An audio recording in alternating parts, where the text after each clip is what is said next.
আফসোসের ব্যাপার যে আজকে যাদের স্টেজে তোলা হচ্ছে তাদের একটা অংশ এইরকম জিনিস আছে যারা কোরআনটা পড়তেই পারে না। কোরআন স্টেজে পড়ে সেটা ভুল, সেই ভুল শোধরাতিতে যে লাইভে আসে সেটাও ভুল, ওলামাদের বৈঠকে বসে পড়ে সেটাও।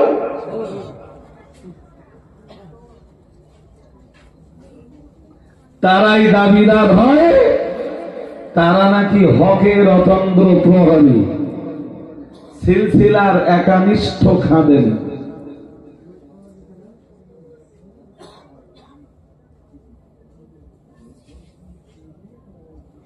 তা হক জানতে গেলে প্রথম কাজ কোরআন পড়ো।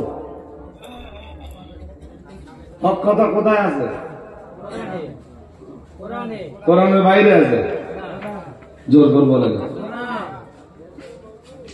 তাবারাকাল্লাযী নাযালাল ফুরকানা আলা আবদিহি লিয়াকুনা লিল আলামিনা নাযীরা।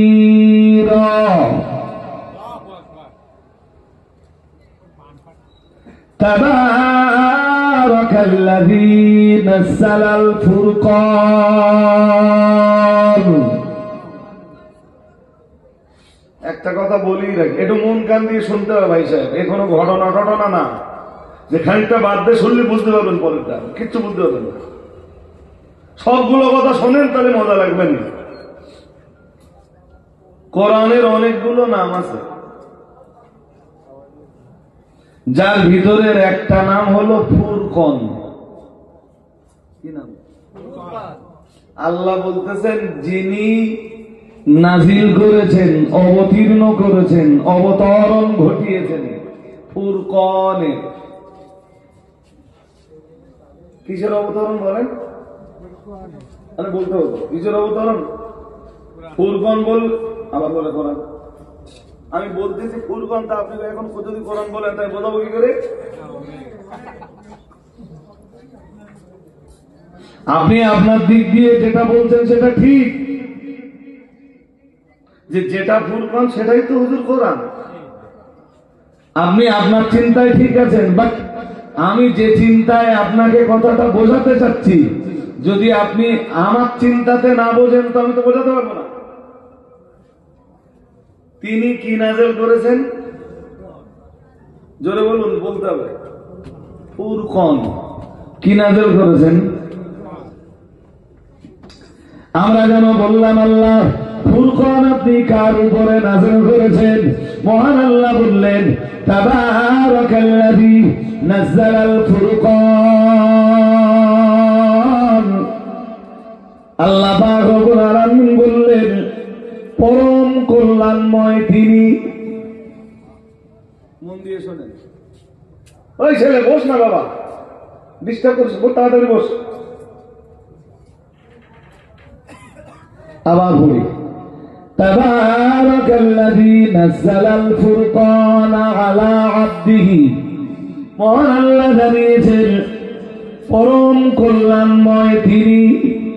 আল্লাযী নাযালাল ফুরকান,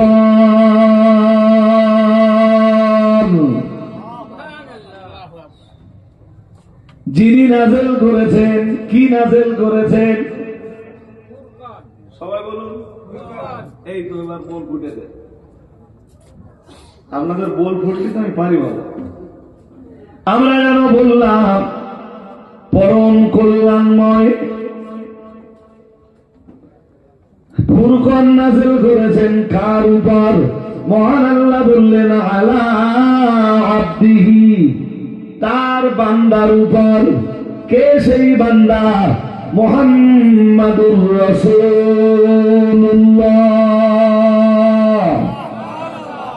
আরেকটু মন খুলে বলেন, কে সেই বান্দা? বলতে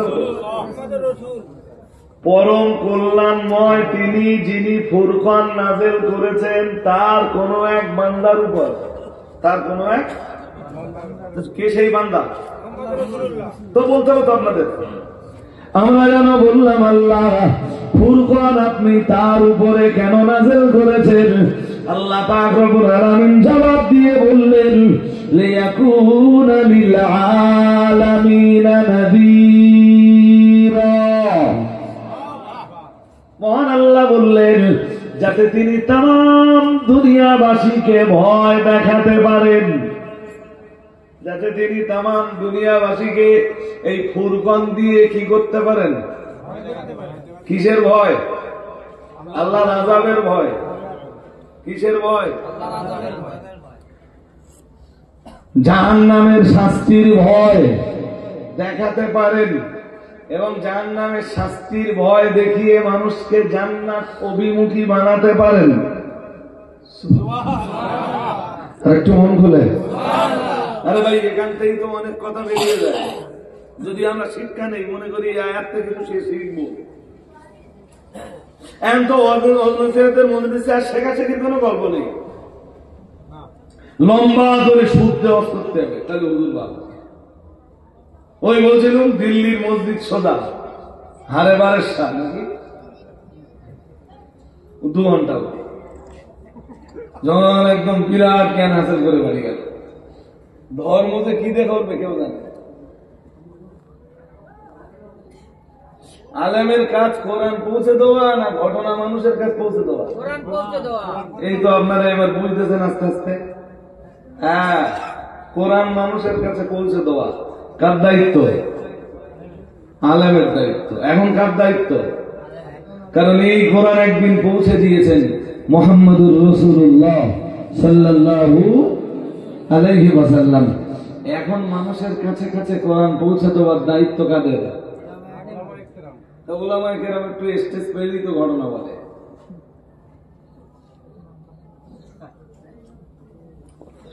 কোরআনের আয়াত তো নেই বললেই চলে। কোরআন কই? কোরআন কি গেল? যা 2-1টা পড়তো স্টেজে তা সে ভুল হয়ে হয়ে হয়ে হয়ে এখন আর পড়ার সাহসই হয় না। এখন পুরো বাংলা চালাচ্ছে।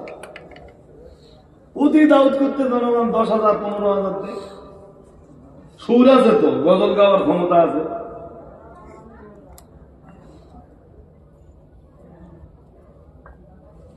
আর গজল হলে নারী পুরুষের উপচে পড়া ভিড় জমে যায়।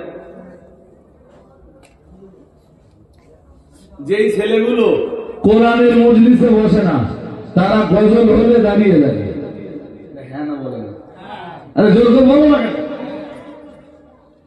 তাহলে মানুষের গজলে আকর্ষণ বেশি না কোরআনে আকর্ষণ বেশি? উল্টো হয়ে গেল না, সোজা বলবো না।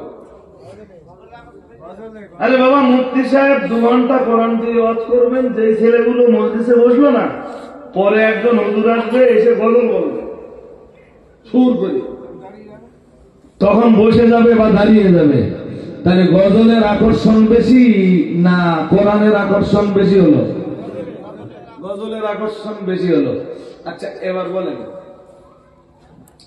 এবার বলেন মানুষের হেদায়েতের জন্য আল্লাহ যেটা পাঠিয়েছেন এইটা কোরআন না গজল? হ্যাঁ, গজল শোনার আর কোনো থাকে? হ্যাঁ, সুর ভালো লাগে আর তোমরা সুর শুনতে আসো।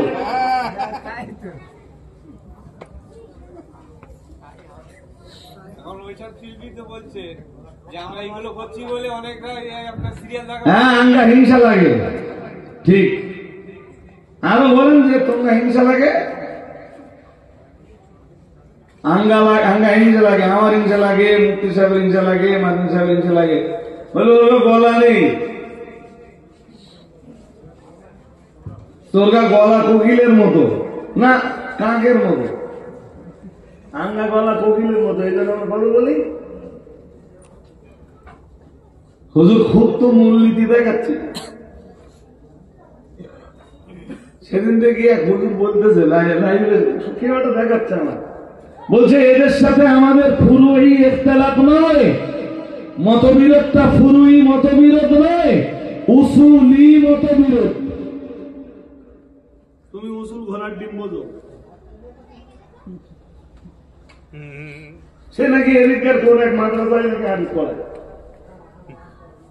মুফতি সাহেবের বলতেছে, মুফতি সাহেবকে লক্ষ্য করে বলছে তোমাদের সাথে আমাদের বিরোধটা পুরোই বিরোধ নয়, বা এদের সাথে বিরোধটা পুরোই বিরোধ নয়, উসুলি বিরোধ। উসুল তুমি বোঝো, তা কাইম সাহেব বোঝে না। হ্যাঁ না বলবেন তো, উসুল তুমি বোঝো তো কাইম সাহেব বোঝে না।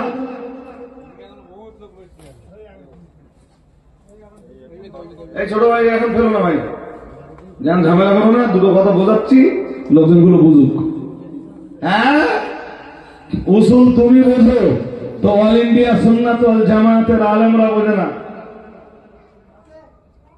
হ্যাঁ, এত উসুল বোঝো, তাহলে এবার বলো যে আল্লাহ হেদায়েতের জন্য কোরআন নাযিল করেছেন না গজল নাযিল করেছেন? যে এত বেশি উসুল বোঝে, যেটা সারা দুনিয়ার কোন স্টেজে কোরআন ঠিক করতে পারে না, সেইটার আবার মাওলানা বলতেছে।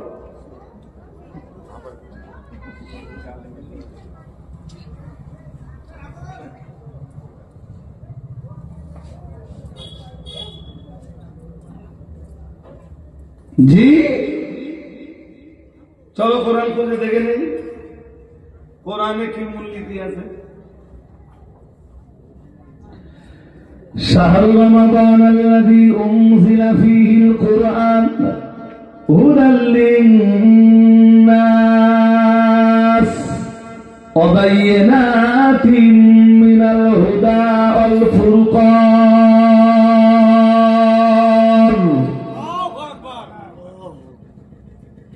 মহান আল্লাহ জানিয়েছেন শাহরু রমাদান, রমজান মাস। কি মাসের কথা বলতেছেন আল্লাহ? তার মানে এর আগে রোজার আলোচনা ছিল, আর আছেও তাই। যে আয়াতটা আমি পড়ছি সূরা বাকারা থেকে,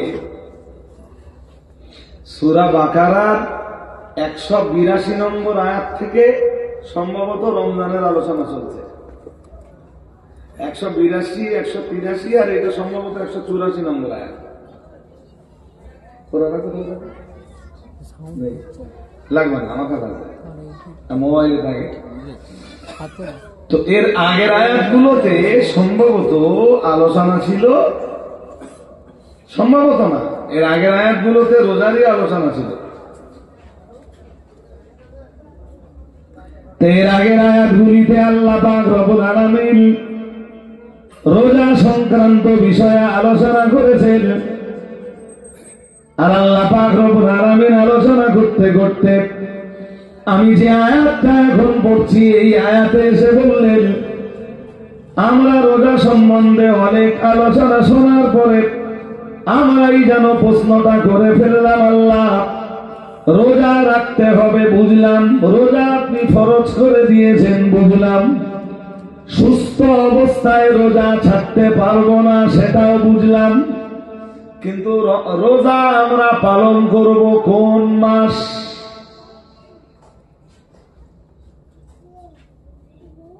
আল্লাহ পাক রব্বুল আলামিন তার জবাব দিয়ে বললেন, মহান আল্লাহ তার জবাব দিলেন, শাহরু রমাদান।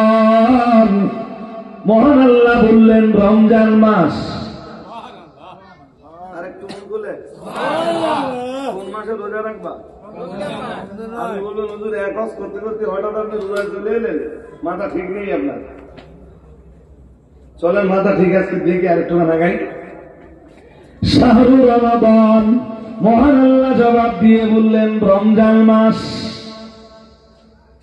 আমরা বললাম আল্লাহ মাস তো অনেকগুলি রয়েছে, কিন্তু রমজান মাসে আমরা রোজা রাখবো কেন?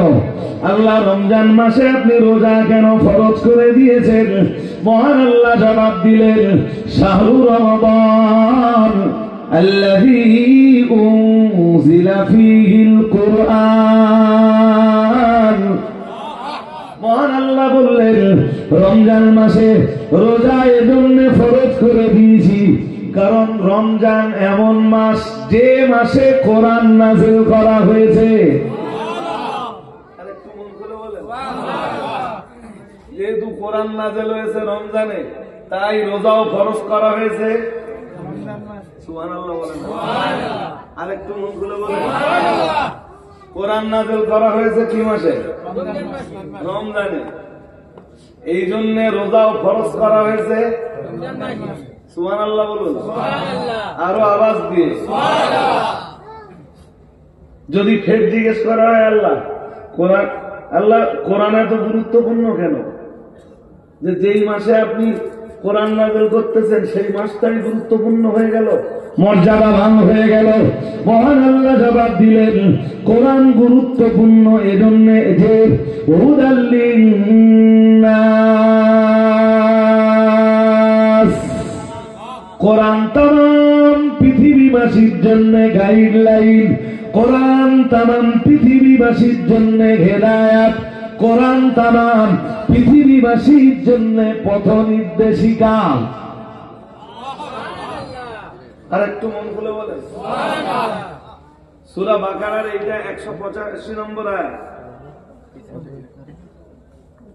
শুনছেন নাকি? কত নম্বর আয়াত? মানুষের হেদায়েতের জন্য আল্লাহ কি নাযিল করতেছেন? কোরআন না গজল? ঠিক করে বলেন। মানুষ হেদায়েত পাবে গজলে না কোরআনে? গজল শোনার এত নেশা কেন? দু এক জায়গায় আমারও বলে, দু একজন ছোট বলে, তুমি একটা গজল বলবা। নেশা কম না তো? এই 1.5 ঘন্টা ধরে কোরআন হাদিসের রহস্য শোনালো, এখন বলে একটা গজল বলবা। হেদায়েতের জন্য তো গজল নাযিল হয়নি, কি নাযিল হয়েছে? কোরআন শোনো, হেদায়েত মিলবে। কোরআন শোনো, কোরআনের ওসিলায় হেদায়াত তোমার নসিবে মঞ্জুর হয়ে যাবে। আজকে মুফতি সাহেবের মজলিসে বসলে কিছু কোরআন শুনলে, আবার একটা মজলিসে বসলে আবার কিছু কোরআন শুনলে, মুফতি সাহেব আবার একদিন এলেন আবার কোরআন শুনলে, কোরআন শুনতে শুনতে শুনতে শুনতে শুনতে শুনতে কোরআন একদিন তোমাকে রাস্তা দেখিয়ে আল্লাহর জান্নাত পর্যন্ত পৌঁছে দিবে।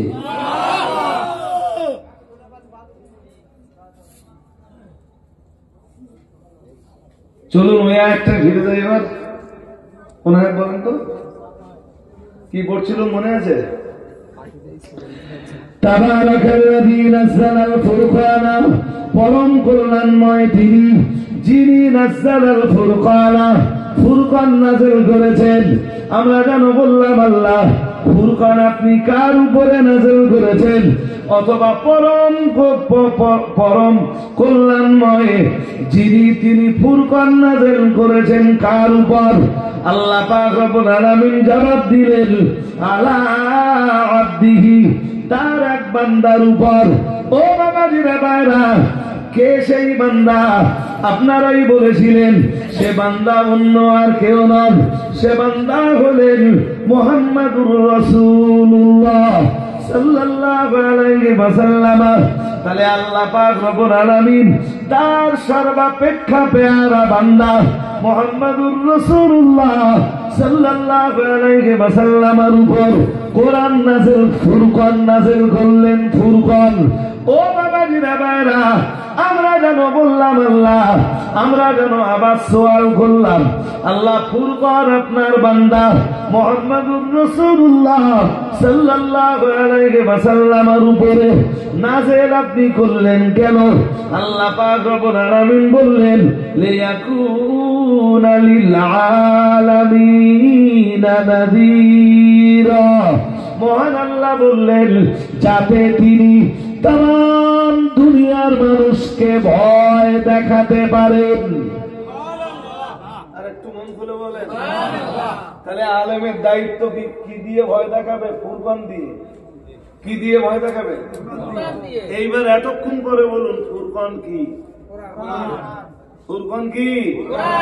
আচ্ছা, এখানে কোরআন না বলে আল্লাহ তো বলতে পারতেন তাবারাকাল্লাযী নাযালাল কুরআনা আলা আবদিহি, কোরআন তো বলতে পারতেন, ফুরকান বললেন কেন? কোরআনের আরেকটা নাম ফুরকান হইল, সেইটাই তো জিজ্ঞেস করছি আপনাকে। আপনি তো সেই আমার প্রশ্নটাই ঘুরিয়ে আমারে করলেন।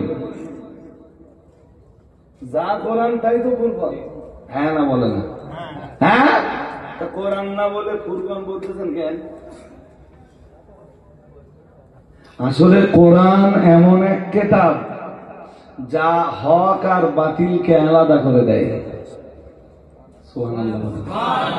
আর একটু মন খুলে বলেন, হক আর বাতিলকে কি করে দেয়?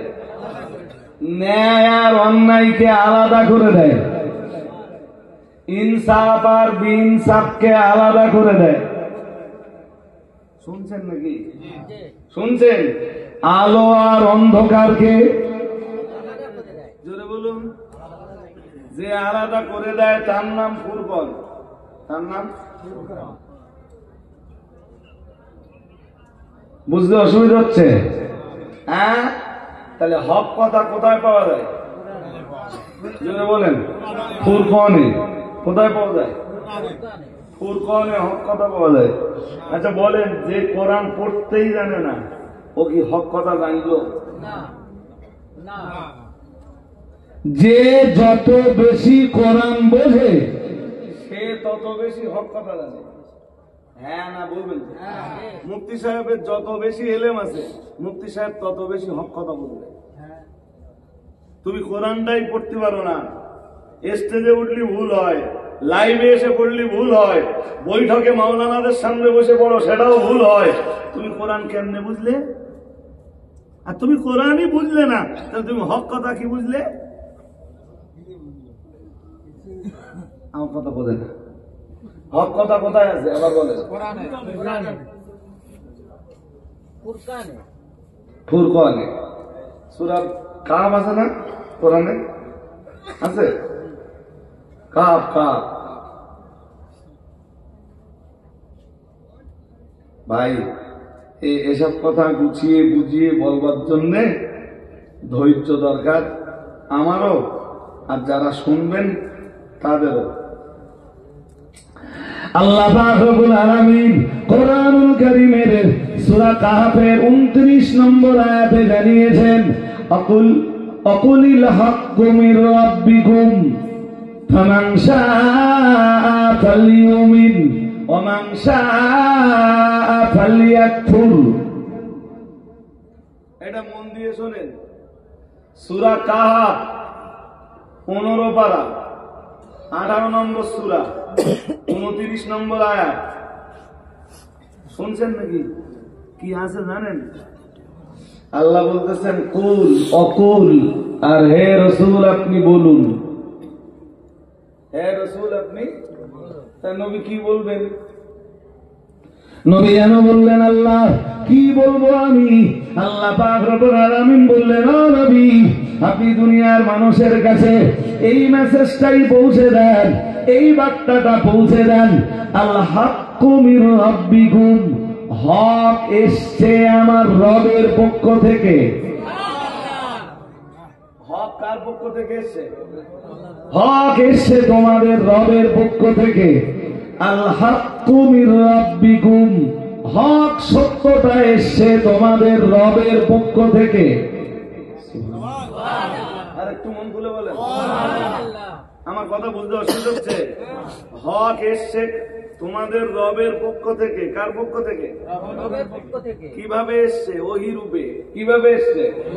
কার কাছে এসছে? বিশ্ব নবীর কাছে। কার কাছে এসছে?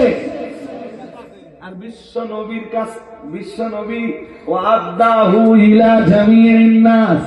আর রহমান আল্লামাল কুরআন খালাকাল ইনসান আল্লামাহুল বায়ান। মহান আল্লাহ জানিয়েছেন সূরা রহমানের শুরুতে, আর রহমান মহান আল্লাহ বললেন দয়াময়। আমরা যেন বললাম কে কে দয়াময়? আল্লাহ পাক রব্বুল আলামিন বললেন দয়াময় তিনি। আর রহমান আল্লামাল কুরআন, দয়াময় দয়াময় তিনি, যিনি দয়া করে কোরআন শিখিয়েছেন। আই আল্লামাহু মুহাম্মাদান, তাফসীরকারকরা লিখেছেন কোরআন তিনি শিখিয়েছেন তার বান্দা মুহাম্মদ সাল্লাল্লাহু আলাইহি ওয়াসাল্লামকে, ওয়াদাহু ইলা জামিইন নাস, আর মুহাম্মাদুর রাসূলুল্লাহ সাল্লাল্লাহু আলাইহি ওয়াসাল্লাম তিনি तमाम পৃথিবীর মানুষের কাছে ওই কোরআন পৌঁছে দিয়েছেন। আর রহমান আল্লামাল কোরআন, মহান আল্লাহ বললেন রহমান। আমরা যেন বললাম কে কে কে রহমান, মহান আল্লাহ বললেন আল্লামাল কোরআন। রহমান তিনি, যিনি কোরআন শিখিয়েছেন। দয়াময় তিনি, যিনি কোরআন শিখিয়েছেন। বলুন কে দয়াময়? আজ আমি যেভাবে বলছি এইভাবে শিখবেন তো। কে দয়াময়? আর রহমান। কে রহমান?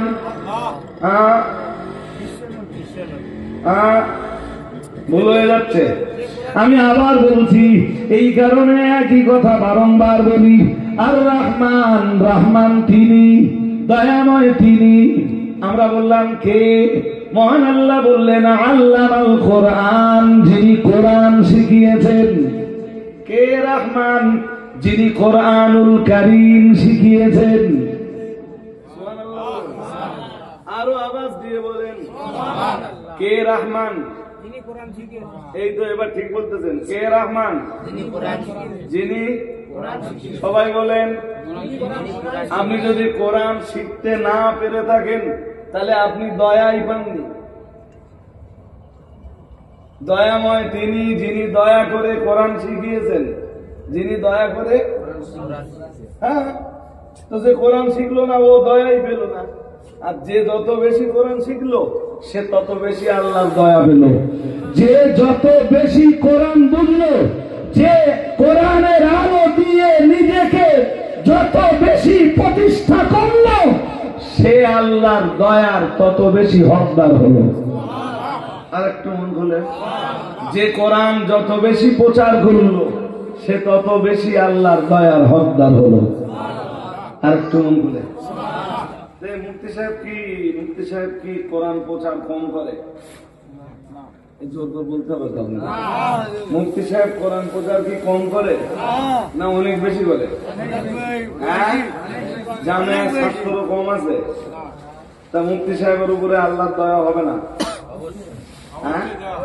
হ্যাঁ, মুফতি সাহেবের উপরে আল্লাহর রহমত হবে না? এইভাবে কোরআন প্রচারের দায়িত্ব নিয়ে যারা সমাজে কাজ করে যাচ্ছে রাত দিন, তাদের প্রতি আল্লাহর দয়া হবে না? তোমার হিংসা, আল্লাহর দয়া। দেখি কার জয় হয়। হ্যাঁ না বলবেন তো? তোমার কি? তোমার হিংসা, রহমত কার? হ্যাঁ, যদি তুমি মনে করো যে আল্লাহর রহমত ছিনিয়ে নেবা, তাহলে লড়াই করতে হবে কার বিরুদ্ধে? দেখো যদি জিততে পারো, চেষ্টা করো না। জিততেও তো পারো, ট্রাই টু এগেন, বারংবার চেষ্টা করো। চেষ্টা করো। ফেরাউন পারেনি, ফেরাউন পারেনি। নমরুদ, সাদ্দাদ, কারুন, হামান, আবু জাহেল, আবু লাহাব, উতবা, সাইবা, রাবেয়া, ওলিদ বিন মুগিরা, আসিফ ইবনে ওয়াইল, কেউ পেরেছে? তুমি চেষ্টা করতে পারো। তুমি যদি পারো, ঘন ঘন মিটিং করে, ঘন ঘন লোকের দরবারে ধর্ণা দিয়ে যদি আল্লাহর রহমতকে আটকানো যায়,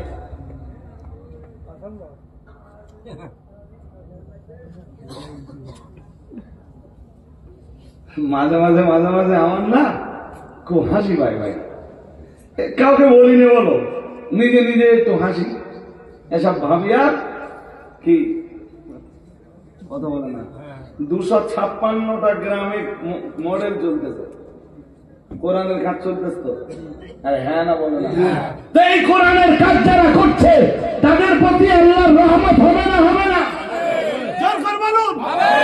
আর তুমি তো হিংসা করতেছো, তাহলে তোমার হিংসা আর আল্লাহর রহমত দেখা যাক কোনটার জয় হয়। তোমার হিংসার জয় না আল্লাহর রহমতের জয়? জোরে বলুন।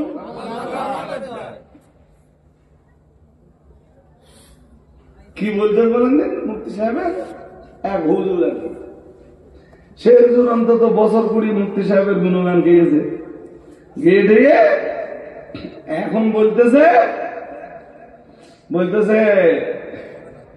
এখন যা কন্ডিশন, তবে এরকম বলতেছে এখন তোমার যা কন্ডিশন প্রায় রান্নাঘরে ঢুকে গেছে, প্রায় প্রায়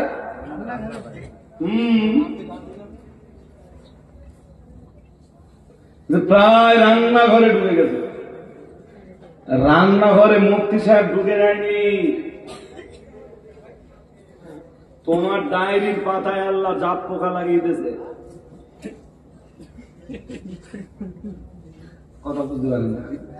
তোমার ডায়েরির পাতায় আল্লাহ কি পোকা লেগে দিয়েছে? জাপ পোকা কিসে ধরে? শস্যে না ধানে? হ্যাঁ ধানে লাগে। কিসে লাগে? হ্যাঁ, তোমার 4 চাকা দিয়ে একটা মোটর সাইকেল চলতে যাচ্ছে, বুঝে দেখো যে কার জয় আর কার কার।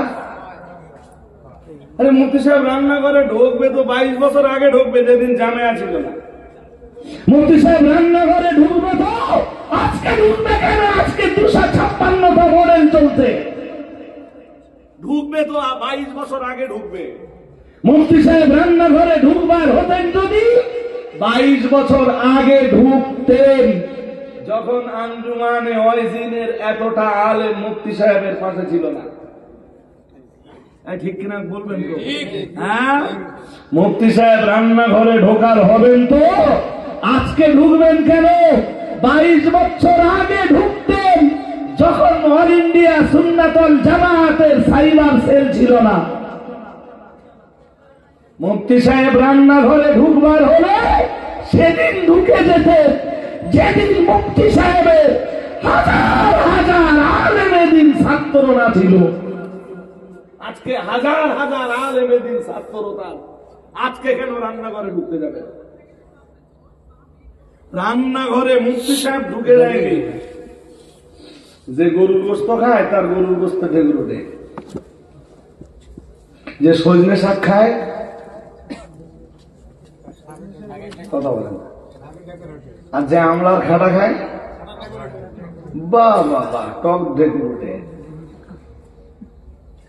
রান্নাঘরে মুফতি সাহেব ঢুকে কি?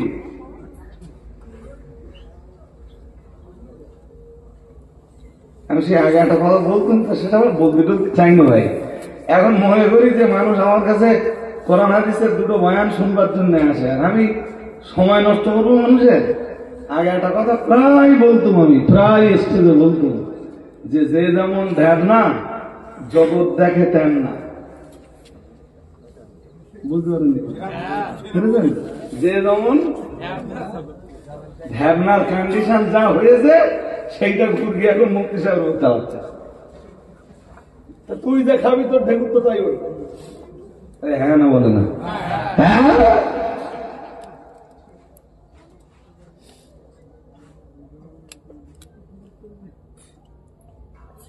ভুলে গেছো বলো?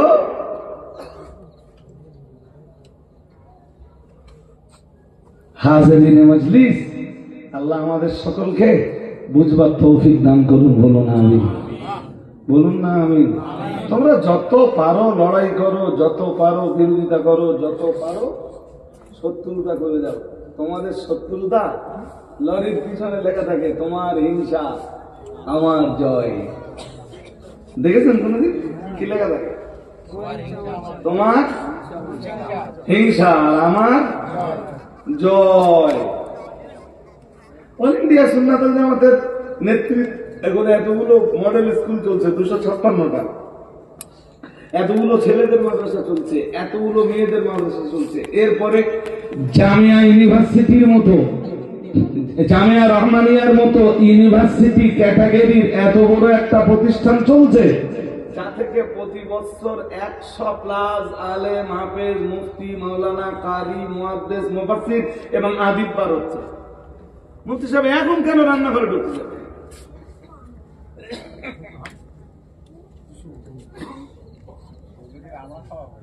আল্লাহ এদের বুঝবার ক্ষমতা দান করুন, বলুন না বলুন না আমি কোনো খারাপ ভালো টাকা দেবো না তো, আল্লাহর দোয়া করতে থাকবো, আল্লাহ এদেরকে আপনি সুমতি দান করুন, বলুন না বলুন না। আমার মাঝে মাঝে এটাও মনে হয় যে আমি দোয়া করতেছি, নবীও আবু জাহেলের জন্য দোয়া করতেন যে আল্লাহ হেদায়েত দাও,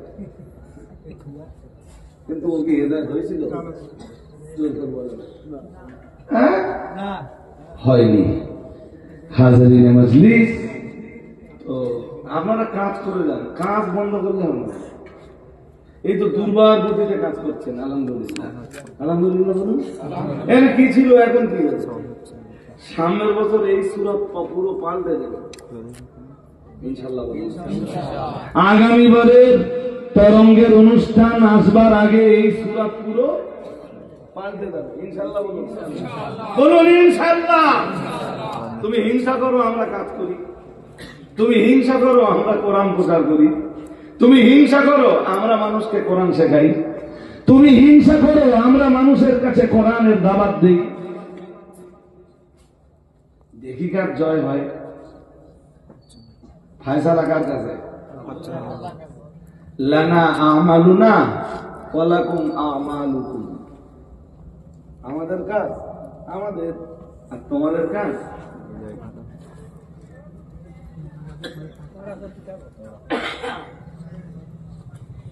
ইয়াফসিলু বাইনাহুম ইয়াউমাল কিয়ামা। কিয়ামতের দিন তাদের মাঝে ফয়সালা কে করবে? বলেন ব্যাস, ওই দিন দেখা যাবে রেজাল্টের দিন। আর তোমাদের যে সুখ শুরু হয়েছে,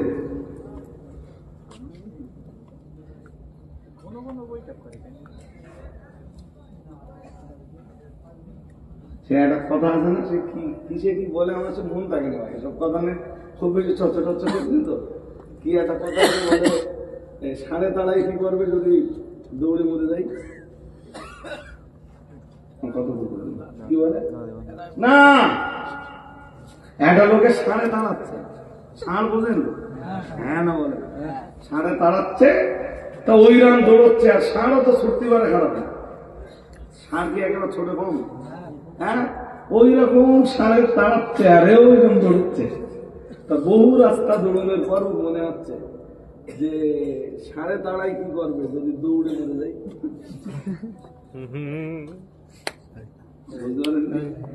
হ্যাঁ, তোমরা কন্ডিশন জানো ওই রকম না, দৌড়ে দৌড়ে দৌড়ে দৌড়ে জানো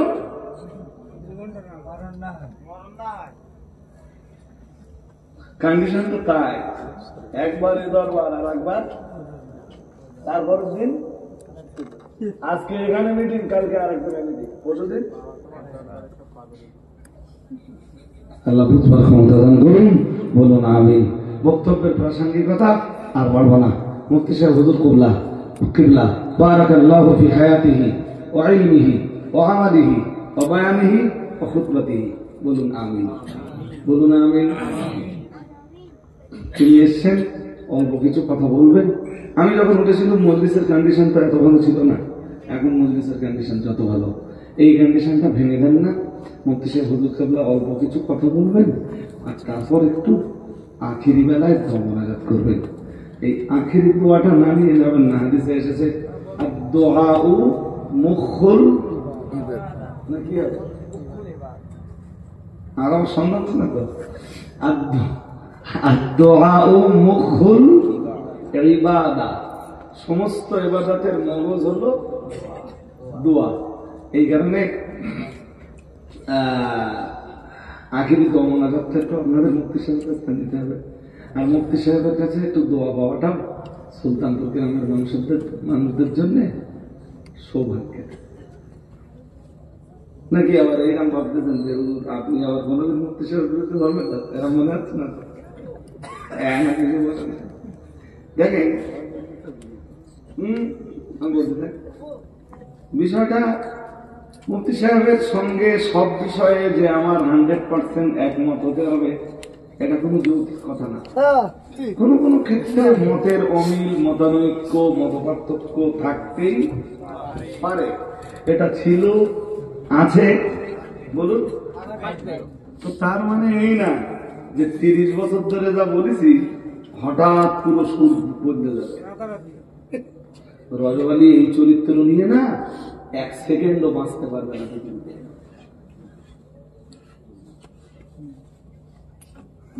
বুঝতে পারেননি? পেরেছেন কি বলিস বলুন তো? 30 বছর ধরে যা বললাম বা 20 বছর ধরে যা বললাম বা 25 বছর ধরে যা বললাম হঠাৎ 25 বছর পরে পুরো উল্টে গেল। এর নিট ফল কি দাঁড়ালো? যে হুজুর এখন তুমি যেটা বলতেছো এইটা যদি ঠিক হয় তাহলে পিছনের 25 বছর তুমি লোকের ঠকিয়েছো। নিট ফল এইটা দাঁড়ালো। হ্যাঁ, আর যদি যদি বলো না পিছনের 25 বছর ঠিক ছিলাম তাহলে বলো যে এখন এই 2 বছর যা বলতেছে এটা ভুল। দুটোর একটা স্বীকার করো। যদি বলো না এখন যেটা বলছি এইটা ঠিক, আগে কাইম সাহেবকে ভালো চিনতে পারিনি, এখন ভালো চিনতে পেরেছি বলি আর দলে নেই, তাহলে বলো পিছনের 25 বছর ধরে জনগণের সাথে এই ধোঁকাবাজিটা করলে কেন? এর জবাব বাংলার জনগণের কাছে তোমার দিতে হবে। একটা লোকের চিনতে 25 বছর লাগে?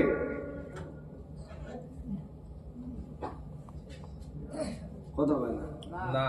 একটা মানুষের চিনতে 25 বছর লাগে? তা বেশ ভালোই। 25 বছর ধরে চেনার পরে বুঝতে পেরেছে যে বাংলা লোকটা চলে গেলে, তাহলে এখন বলো জনগণকে এই যে 25 বছর ধরে বোকা বানালে, এই এই এই বোকা বানানোর জন্য জনগণের কাছে ক্ষমা চাওয়া না? হ্যাঁ না বলো, ক্ষমা চাওয়া লাগবে না? লাগবে।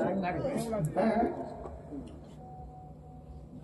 রজব আলী না আমাদের তাকান, এই চরিত্র নিয়ে বাঁচতে পারবে না। আর বলবো না, বক্তব্যের প্রাসঙ্গিকতা আর মোটেই বাড়বো না। মুফতি সাহেব এসছেন, আসবেন, অল্প কিছু কথা বলবেন, আখিরি দোয়া মোনাজাত করবেন। ত্রুটি বিচ্যুতি বেয়াদবি আল্লাহর হস্তে ক্ষমা করুন। সুলতানপুরের লোকেরা আবার আপনারা যখন ডাকবেন, আপনাদের জন্য দরজা তো আমাদের খোলাই থাকে। আপনারা ভালোবাসার মানুষ, মহব্বতের মানুষ। আগামী 14ই জানুয়ারি, এই 1 জানুয়ারি ছুঁই হয়ে গেছে না? কত বছর? 13 মিনিট পরে 1 জানুয়ারি 25 সাল, বুঝলেন? 11:47 হয়ে গেছে, আর 13 মিনিট পরে 1 জানুয়ারি ইংরেজি হিসাবে। আজকে কি নাইট বলে ওরা? আজকে নাইটটা 31st বলে কিছু হয় না, 30 লাস্ট। আর ইংরেজিতে নাইট বলেও কিছু হয় না। নাইট বলে কিছু হয় ইংরেজিতে? হ্যাঁ না, কিছু বলে না। নাইট বলে কিছু হয় কি? নাইট মানে কি?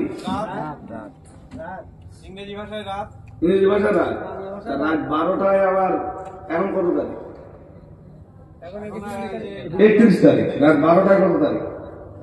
1 তারিখ হয়ে যাবে। হ্যাঁ, নাইট হলো না হাফ নাইট হলো? আমার কথা বুঝতে পারছি। এটা নাইট হলো না হাফ নাইট হলো? আমি সেটা জিজ্ঞেস করছি। নাইট মানে রাত, রাত বলতে ফুল রাত তো। হ্যাঁ, তাই বলা হচ্ছে 31st নাইট। ওদের ভাষায় বলতে হবে না, বুঝিয়ে তো বলতে হবে। একমাত্র আরবি ক্যালেন্ডারে ফুল ডে এবং ফুল নাইট পাওয়া যায়। কোন ক্যালেন্ডার? আরবি ক্যালেন্ডারে কি পাওয়া যায়? সন্ধে হলেই তারিখ চেঞ্জ হয়ে যায়। তাহলে ফুল রাত আর ফুল দিন পাওয়া যাচ্ছে কোন ক্যালেন্ডারে? আরবি ক্যালেন্ডার, না ইংরেজি ক্যালেন্ডারে। তাহলে 31st নাইট বলতে পারবো না, বলতে গেলে বলতে হবে 31st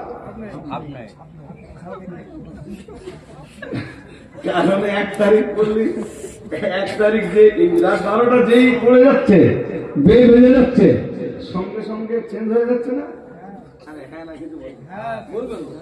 যেই 12টা বেজে যাচ্ছে আর 1 তারিখ হয়ে যাচ্ছে না, এই জন্য ফুল নাকি বলতে কিছু নেই। আর আজকে কিছু মানুষ আছে ওই পরিমাণ মদ খাবে বছরের শেষ। জি ছুটি বিচ্ছুটি ক্ষমা করুন।